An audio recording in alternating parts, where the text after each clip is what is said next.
Со Богородица стоиме под крстот.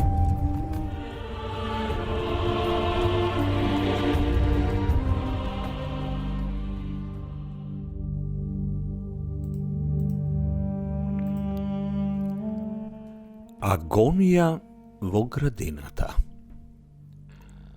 Тогаш им рече Исус: смртно е нажалена мојата душа. Останете тука и бидете будни со мене. И како се поодалечи малку, падна ничком, се молеше и говореше: Отче мој, ако е можно, нека ме одмине оваа чаша, но не како јас што сакам, туку како ти. Се наоѓаше во внатрешна борба, поусрдно се молеше, а потта му беше како капки крв што паѓаа на земјата.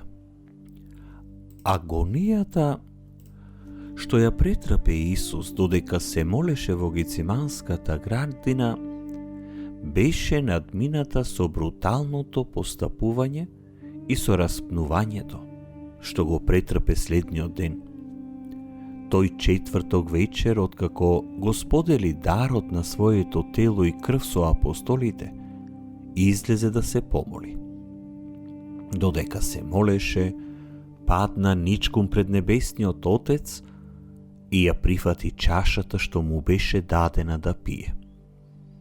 3 пати ја молеше оваа длабока молитва: Отче мој, ако е можно, нека ме отмине оваа чаша, но не како јас што сакам, туку како ти. Таа ноќ беше непреспиена за нашата блажена мајка. Во средината на ноќта ја разбуди страшната вест дека Исус е уапсен.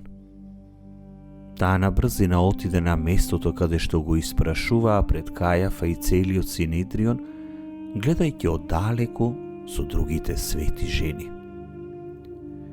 Исус се измачуваше во градината и 3 пати одбра да ја врши волјата на Отецот. Свети Петар во текот на ноќниот метеж 3 пати се откажа од Исус.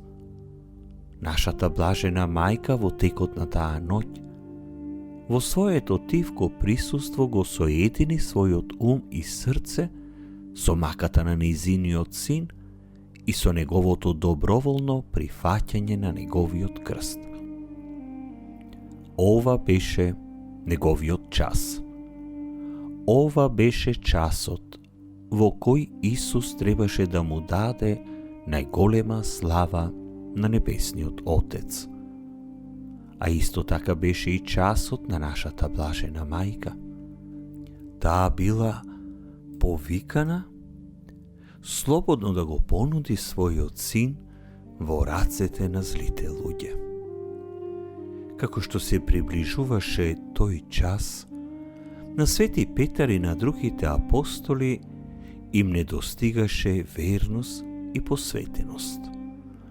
Но нашата блажена мајка, првиот и најголем ученик на нејзиниот син, се придружи на Исус потполно, предавајќи се на волјата на Отецот.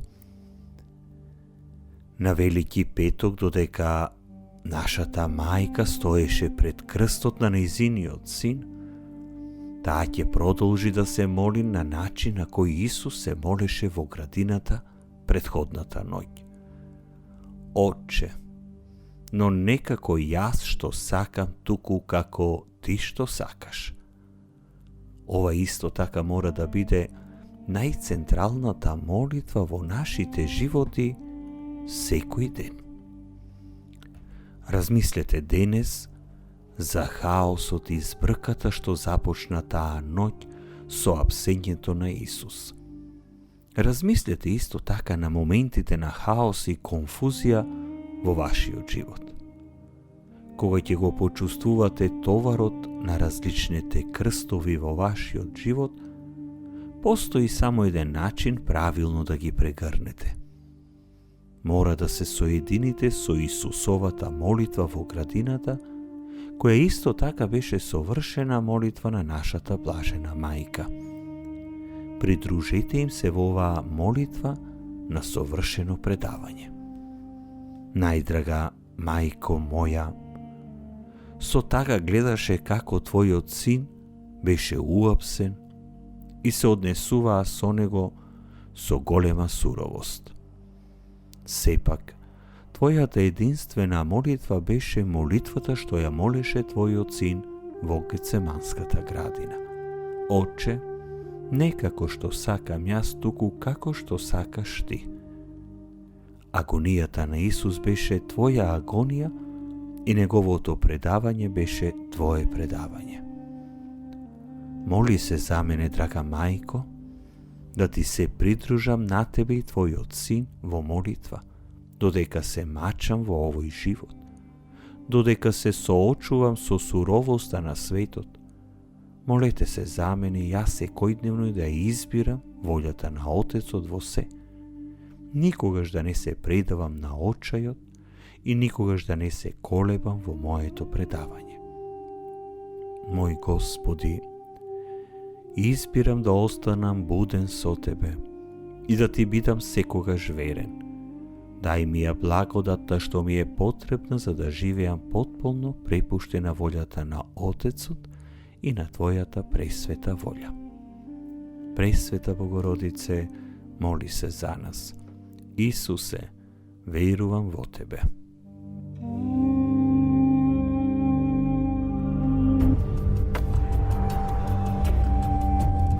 Со Богородица стоиме под крстот.